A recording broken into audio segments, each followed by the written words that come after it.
بسم اللہ الرحمن الرحیم۔ السلام علیکم۔ 8 سے 80 کی ایک اور ویڈیو کے ساتھ فیض الحسن نسیم آپ کی خدمت میں حاضر ہے۔ دوستو، اگر خدا نہ خواستہ کبھی آپ بیمار ہو جائیں، آپ کو بخار ہو جائے، کھانسی ہو، پیٹ خراب ہو جائے اور آپ ڈاکٹر صاحب کے پاس تشریف لے جائیں اور ڈاکٹر صاحب کی تشخیص یہ ہوتی ہے کہ یا آپ کسی بیکٹیریل انفیکشن کا شکار ہوئے ہیں یا کسی پھپھوندی کا، چنانچہ وہ آپ کو علاج کے لیے جو نسخہ تجویز کرتے ہیں اس میں سب سے اہم دوائی ہوتی ہے اینٹی بایوٹک، جو متعلقہ جراثیم کو ہلاک کر دیتی ہے اور یوں آپ اس مرض سے شفا یاب ہو جاتے ہیں۔ لیکن کیا آپ کو معلوم ہے کہ یہ اینٹی بایوٹکس کیا ہیں اور ان کی دریافت کس طرح سے ہوئی؟ ایک بڑی دلچسپ کہانی ہے اور میں آج آپ کو یہ کہانی سنانے چلا ہوں۔ یہ ذکر ہے 28 ستمبر سن 1928 کا۔ ایک اسکاٹش لیب ٹیکنیشین 2 ہفتے کی چھٹیاں گزار کر واپس آیا ہے اور آج لیب جانے کی تیاری کر رہا ہے۔ وہ یاد کر رہا ہے کہ چھٹیوں پر جانے سے پہلے اس نے کون سے تجربات شروع کیے تھے اور یہ پلان کر رہا ہے کہ وہ آئندہ کون کون سے تجربات کا آغاز کرنا ہے۔ اسے یاد ہے کہ چھٹیوں پر جانے سے پہلے وہ انفلوئنزا وائرس پر تجربات کر رہا تھا اور ان تجربات کے سلسلے میں اس نے اسٹیفلوکوکس نامی بیکٹیریا کو تجربہ گاہ میں کاشت کیا تھا۔ ان بیکٹیریا کو خوراک فراہم کرنے والے ایک مواد پر ایک پیٹری پلیٹ میں بڑھنے اور پھلنے پھولنے کے لیے رکھا تھا اور پھر 2 ہفتے کی چھٹیاں منانے چلا گیا تھا۔ توقع کر رہا تھا کہ جب وہ تجربہ گاہ پہنچے گا تو یہ بیکٹیریا خوب پھل پھول چکے ہوں گے اور ان بیکٹیریا کی ایک بہت بڑی تعداد اس کے آئندہ تجربات کے لیے اسے دستیاب ہوگی۔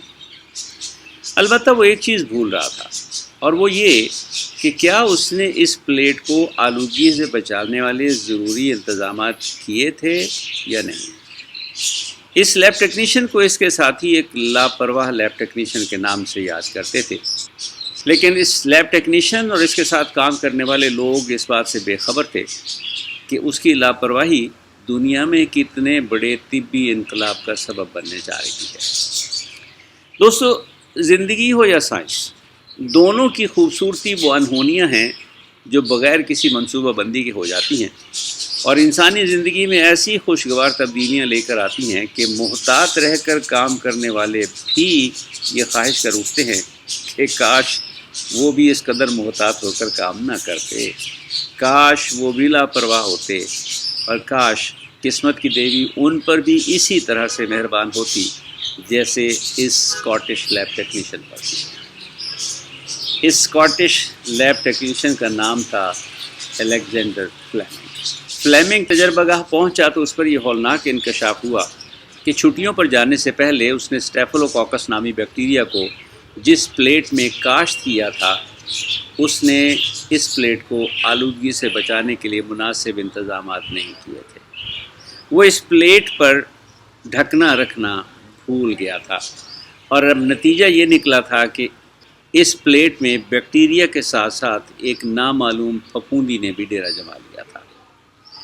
اس کا سیدھا سادہ سا مطلب یہ تھا کہ چھٹیوں سے پہلے کیے گئے سارے تجربات دوبارہ سر انجام دیے جائیں گے اور اس نے آئندہ تجربات کا جو منصوبہ یا جو خاکہ ذہن میں تیار کیا تھا اس پر بھی عمل نہیں ہو سکے گا۔ یہ تجربات ابھی تشنہ تکمیل ہی رہنے تھے۔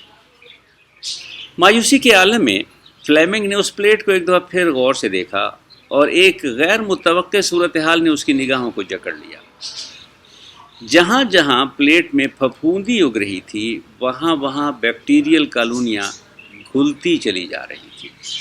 ایسے لگتا تھا گویا پھپھوندی اور بیکٹیریا آپس میں حالت جنگ میں تھے اور اس جنگ میں پھپھوندی کا پلہ بھاری نظر آ رہا تھا۔ فلیمنگ نے سوچا، یقیناً یہ پھپھوندی کچھ ایسے مرکب بنا رہی ہے جو بیکٹیریا کے لیے مہلک ثابت ہو رہے ہیں۔ پل بھر میں تشکیل پانے والے اس ایک نظریے نے فلیمنگ کی تحقیق اور دنیا میں متعدی امراض کے علاج کا نقشہ ہی بدل کر رکھ دیا۔ فلیمنگ نے اپنے تجربات کا رخ موڑا، نئے تجربات ترتیب دیے اور بالآخر اس پھپھوندی سے وہ کیمیائی مرکب حاصل کرنے میں کامیاب ہو گیا جو بیکٹیریا کے لیے زہر قاتل ثابت ہو رہا تھا۔ یہ پھپھوندی تھی پینیسیلیم۔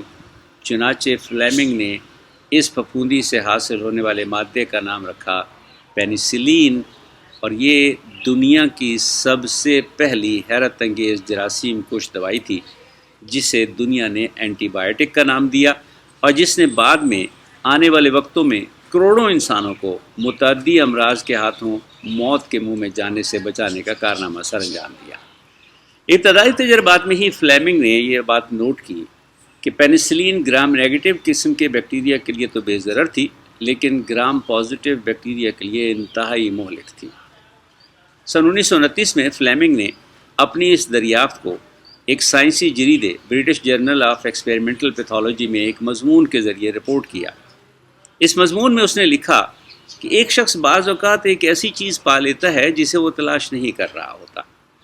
28 ستمبر سن 1928 کو علیہ صبح جب میں جاگا تو میں نے بھی یقیناً دنیا کی پہلی اینٹی بائیوٹک کی دریافت اور اس کے ذریعے دنیائے طب میں انقلاب برپا ہونے کا سوچا بھی نہ تھا، لیکن میرا اندازہ ہے کہ انہونے میں مجھ سے ایسا ہی کارنامہ سرزد ہو گیا ہے۔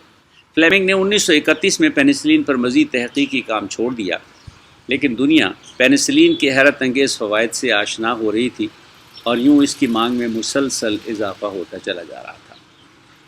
1942 میں یہ حیرت انگیز جراثیم کش دوا امریکہ پہنچ چکی تھی، جہاں اس کی مدد سے متعدی مرض میں مبتلا ایک مریض کا کامیابی سے علاج کیا گیا، لیکن ابھی بھی اس دوائی کو پھپھوندی سے ہی حاصل کیا جا رہا تھا۔